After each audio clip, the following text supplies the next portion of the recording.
Welcome to the second of our Techies Go Green webinar highlights, where Adrian Waddington, who is Senior Business Development Manager at SSE Energy Solutions, will introduce us to the company and their groundbreaking major private wire solar project, which combines rooftop and ground-mounted installations that will supply renewable electricity directly to London Underground. Morning, everybody. Can you all see my screen? I assume you can do. Yes, indeed. Great stuff. Thank you. So morning, everybody. I'm Adrian, Senior BD for major projects and strategic pursuits, and very pleased to be here today. Thank you all for joining, and pleased to be here with TfL. Done that procurement for the one we're talking about today. It was generally one of the better public procurements, if not the best, that we've gone through. It worked really well. And that helps, because you're right, the energy sector does need to get used to that public procurement element. But from my point of view, so I joined SSE 7 years ago, moved into the energy efficiency team, which we then developed into the smart energy systems team. And we developed that. As we grew that, we split that in two. Half went into smart buildings, similar to what Dan was saying about the depot there with the infrared heating, etc. And half of that went over to major projects. And at that point, I was moved into a regionalisation strategy. I headed up regionalisation for West Yorkshire Combined Authority. And then the seniors in SSE realised that whilst I speak with a Yorkshire accent, I actually live near Silverstone. I can hear them practising every now and again. So they moved me from there. There was no point me travelling to Leeds on a regular basis when we had people in the area. And at that point, I was given the strategic pursuit of the UK and Ireland rail sector, which is why we're here today with this project for Transport for London. So quick introduction to me and when I can drive my slides. What I then wanted to do is just a fairly quick introduction to SSE PLC, as it's got on the screen there, but SSE Group, and it's quite a sizable group, as I'm sure a lot of you are already aware. If I can start at the left-hand side in the renewables section, that's where we've got, as you can see on the screen, the wind turbines. We've also got hydropower stations there as well. So we're generating from hydro in the Scottish Highlands, and onshore and offshore wind. And to put some element of scale onto that, we currently own and operate the largest offshore wind farm in the world, and we're currently building what will become the largest offshore wind farm in the world. So that is, as Dan was alluding to earlier, where we feed into the grid directly, and then we can run that through the transmission systems, which I'll come to as we go across the slide. We've then got our thermal assets, and this is where we are still burning gas. We've closed our coal-fired plants, but we are still burning gas, and on those we're already installing carbon capture and storage. And at the moment, we're monitoring, measuring and verifying those processes before we roll that out across the whole fleet. So we're already looking at decarbonising those gas plants. I think we all know that there is a transition period here across the energy market, but we're already working towards that. Then we get to another area of renewables. This is our solar and battery team, and you could suggest they're at a smaller scale here than the offshore wind farms, but from what I'm aware of, we've currently got some solar farms on the desk, so still going through design, planning, consent, etc. So they may not happen, but we've got some on the desk that are 100 megawatts plus, so still some sizable scale there. But I think importantly in that part of the business, the battery is very important as we move forward. We've obviously got intermittent generation if the wind isn't blowing, is really quite important as we move in this transition to renewable energy. So what we're hoping there is we've got a mix across the whole energy portfolio. And you'll see as we move across, we've got these little blue triangles around enabling actual electrification. And that's because we have a legal business separation ourselves and the transmission and distribution parts of the business. We can talk to them in the same way as we can any other transmission operator or distributor, Northern Power Grid, etc. We can talk to them on the same basis, but we can't discuss innovative opportunities or elements in the market that we're aware of. There is full legal business separation at that point. So the transmission is, as it shows on the screen, the large electricity pylons have, which then gets step to the business, industrial, commercial, etc. And as I say, we've got full business separation at that point. And then as we distributed energy, that's the area of the business that slides. So we've got in there, we've got the behind the meter team, we've got independent power networks, which is in essence the same as the distribution team, but it's entirely enabled across the connecting up new regeneration teams, data centers, etc. As we move forward.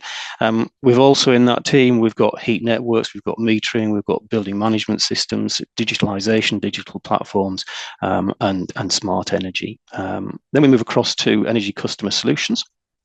This is where we have our supply accounts or supply contracts where we're supplying electricity and gas. We also incorporate power purchase agreements that Dan was talking about, corporate power purchase agreements, which are out in the North Sea, being generated out there. We get to that on the next page. And in there, we also have some energy efficiency advice for our clients. And in there, our clients are purely industrial and commercial. We no longer have any residential clients in that side of the business. And it's at this side of the business where we actually trade in the energy markets and the grid services, the balancing mechanisms, etc. That's all in that Energy Customer Solutions element. And it might be worth commenting at this point, we, across group, we've currently got, I think it's a £33 billion investment plan over the next 4 or 5 years, which is almost entirely committed to the green transition, whether it's the generation of renewable energy, zero carbon at point of generation, or extending the transmission distribution systems networks to transmit that renewable generation. And it's also possibly worth mentioning, I mentioned that I was in the regionalisation team, fair play to them. With Greater Manchester in 2024, they signed an MOU to use the region as a test bed for pioneering projects. This is with a view to accelerating their journey to net zero and to meet their 2038 target. And that includes elements like digitalisation, upskilling and innovation across the region. Excuse me. And I'll go on to, when I can drive, on to the next one. So what I wanted to do with this slide is just kind of demonstrate what we can do, how we can use all of those assets and elements across the SSE group to start to move towards a zero carbon operation. And because we're with Transport for London today, and Dan, thanks for the invite, deliberately showing a zero carbon rail network on here. But it is, as it shows on the screen, again, if we start at the left-hand side, we've got those hydro plants, the wind turbines. This is where we generate, might be out in the North Sea, the Highlands of Scotland. We feed it into the grid. And then that energy is allocated, in essence, we're not doing this yet, but in essence could be allocated to Transport for London. Transport for London are then able to identify that they are buying zero carbon at point of generation electricity. As I said, that gets fed into the national grid, and from the national grid, our SSE supply company comes in, Business Energy. We supply, as I said, to clients, industrial, commercial, etc. And within that supply contract, we can accommodate the corporate power purchase agreements. We are doing that already for one of the large rail providers. So that's generation by some of our competitors, but it's all built into the contract and accommodated within the account. And then I think importantly for today, we've then got on the right-hand side, the so-called behind the meter. And this is where we're generating on-site or near-site for our clients as we're moving towards with TfL. And we're feeding that in without using the national grid.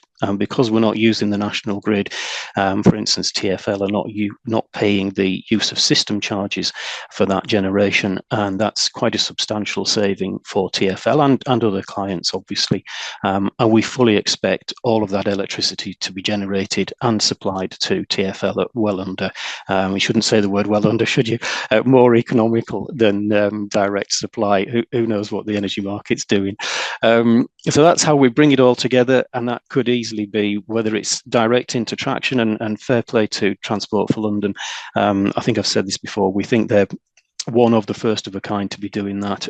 We are aware of 2 other projects, one that is a really good project, long-standing, another one that I think is going to be announced soon. But fair play for Transport for London. The scale that they're operating at, it's pretty much first of a kind, should I say. However, we could look at that going into whether it's traction or so-called non-traction, signalling centre stations, depots, etc. It's a process that hopefully within SSE Group we're providing the opportunity to build that zero carbon rail network. And whether that is an industrial estate, whether it's a university campus, data centres, etc., hopefully we're providing everything we need. For the electricity on that, I was actually interested in your slides, Dan. That element of gas was a tiny element at the bottom, which is fantastic.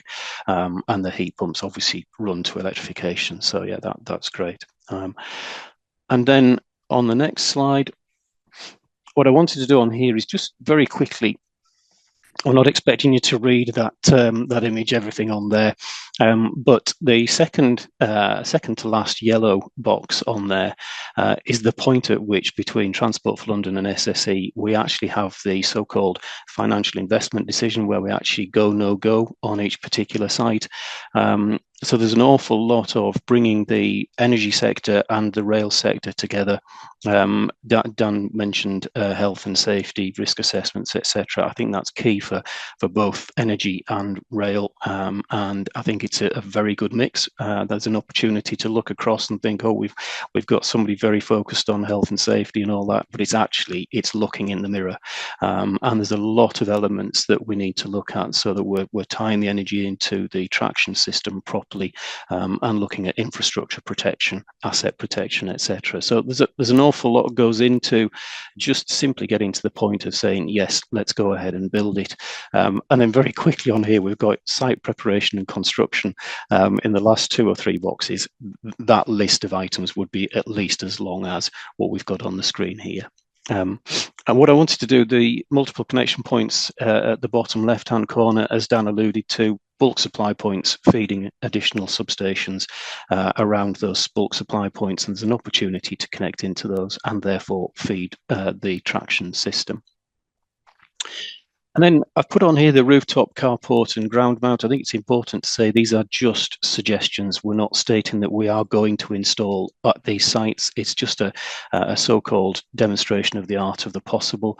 TfL have obviously got some very large buildings. If we can install solar on those, there's a good opportunity to build some big systems. If we can connect to traction directly within those buildings or very nearby, that would be great. We're obviously looking at that if we can, and that will be project specific, site specific, and also generation specific. But if we can do that, will help the project immensely. Similarly, though, if we're looking at carports, much smaller systems, but there are a lot of carports across the Transport for London portfolio. So again, a good opportunity to maximise renewable generation, whether that would feed direct into traction or just feed into the station buildings, is something we would develop on the process, and this would be site specific. And again, ground mount, again, I'm not suggesting we're about to start and build on this site before anybody starts wandering off to councils, etc. But it's just a demonstration of there are pockets of land in and around the capital that we could potentially look at, and therefore put that land to use, make the best use of it, use it for renewable generation, and connect into substations nearby. And I think that's been a reasonable quick run through. I thought so. We got to the end of that already. Hopefully that was gave you a good idea of who we are, what we do, and what we're doing for Transport for London. And on that, I'll hand back to Francis. Adrian, thank you so much. That was a whirlwind tour, and thank you for keeping it brief.